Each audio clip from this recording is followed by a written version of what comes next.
पांडव ने करी थी कौरव ने? कौरव ने करी थी, पांडव ने करी थी। चलो मैं था नहीं वहाँ इसलिए मुझे पता नहीं था। तो भगवान कृष्ण किसके पास जाते हैं? विपरीत परिस्थिति है, आज की नहीं, ये सदियों से चली आ रही है कि जब हमारा काम निकल जाता है तो हमारे पास वो पहुंचता है जो हमारा काम निकालने वाला होता है।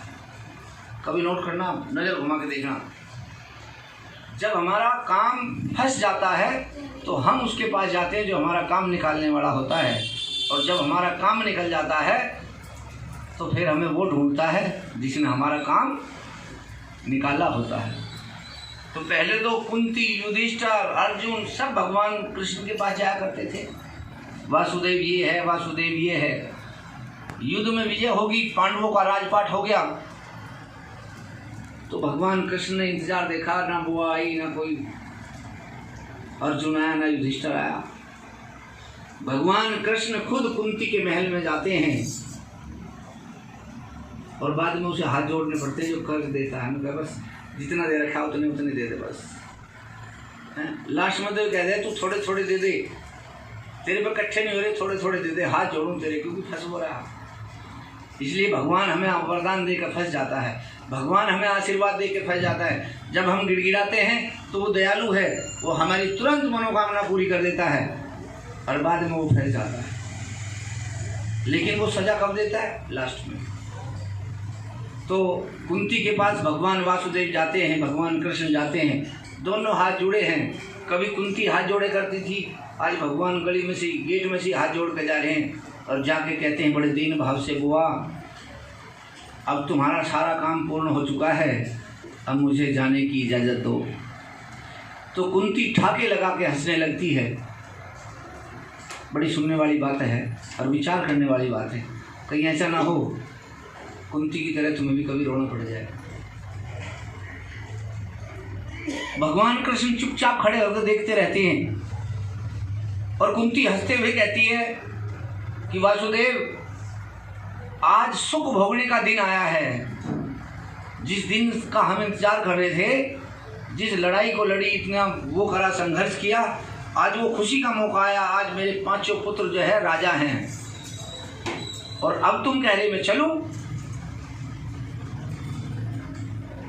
तो भगवान कृष्ण ने बड़े नम्र स्वभाव से कहा, बुआ आपने मुझे जो बुलाया था, मुझे सुख भोगने के लिए नहीं बुलाया था, आपने मुझे इसलिए बुलाया था कि मैं आपके पांचों बच्चों को जिंदा रखूं और उनकी लड़ाई में मदद करूं, उनको युद्ध में विजय दिलाऊं और सारा हस्तिनापुर का राजपाट तुम्हारा हो जाए। आपने ये तो मुझे कहा नहीं था कि मैं आपको, मुझे सुख भोगना है, और वो मैंने तुम्हारा काम कर दिया।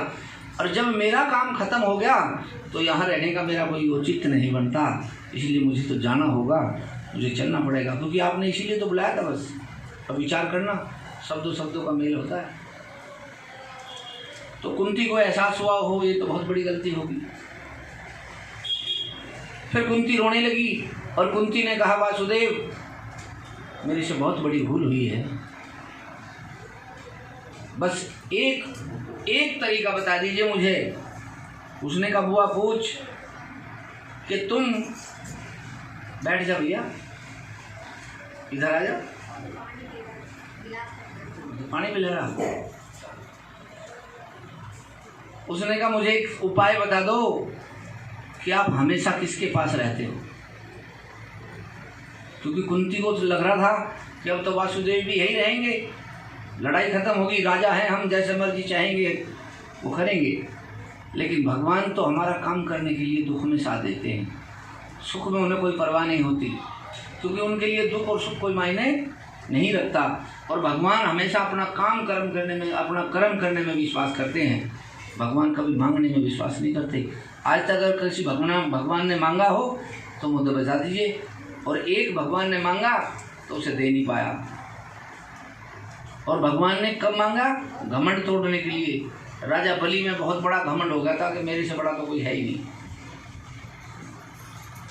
तो भगवान कृष्ण कहते हैं, बुआ जिसका कोई सहारा ना हो, जिसके पास कुछ ना हो, जो दुखिया हो, दरिद्र हो, मैं तो उसके पास हमेशा रहता हूँ। जिसके पास सब कुछ है उसके पास मेरा क्या काम है। जब तुम्हारे पास कुछ नहीं था मैं तुम्हारे पास था, और आज तुम्हारे पास सब कुछ है तो मुझे जाना पड़ेगा। और भगवान कृष्ण वहाँ से चले आते हैं। बोलो सच्चिदानंद भगवान की जय। तो ये जो आप सोचते हो ना कि जी हम लड्डू लाए, बर्फी लाए, केले लाए, 56 भोग लाए, भगवान को इन चीज़ों का कोई मतलब नहीं है। इन चीज़ों का फर्क किस पे पड़ता है? जो गद्दी पे पुजारी है उस पर पड़ता है। वो देखता है कि मेरा भक्त मेरे लिए कितने बढ़िया कपड़े लाया है, किसने थाली में पैसे ज़्यादा चढ़ाए हैं, कौन सा केले बढ़िया लाया है, कौन सा केले घटिया लाया है। वो हाथ बेशक बढ़िया केले लाने वाले के सर पे रखे, लेकिन परमात्मा आशीर्वाद उसको देगा जिसके भाव बढ़िया होंगे। केले बढ़िया हो ना हो चलेंगे, मिठाई बढ़िया हो ना हो चलेगी, कपड़े बढ़िया हो ना हो चलेंगे, लेकिन भाव बढ़िया होने चाहिए, भाव समर्पित होने चाहिए। और जिसके भाव समर्पित होते हैं वो कभी लेके भूलता नहीं, जब तक नहीं मिलता।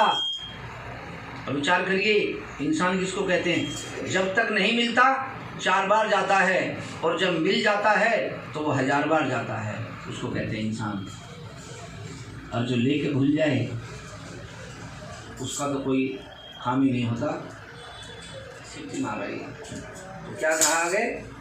महाराज पाल तेरी ये शरण में आया है, महाराज पाल तेरी ये शरण में आया है, कहीं तो भी सजा दे दो, चरणों से न ठुकराना, चाहे जो भी सजा दे दो,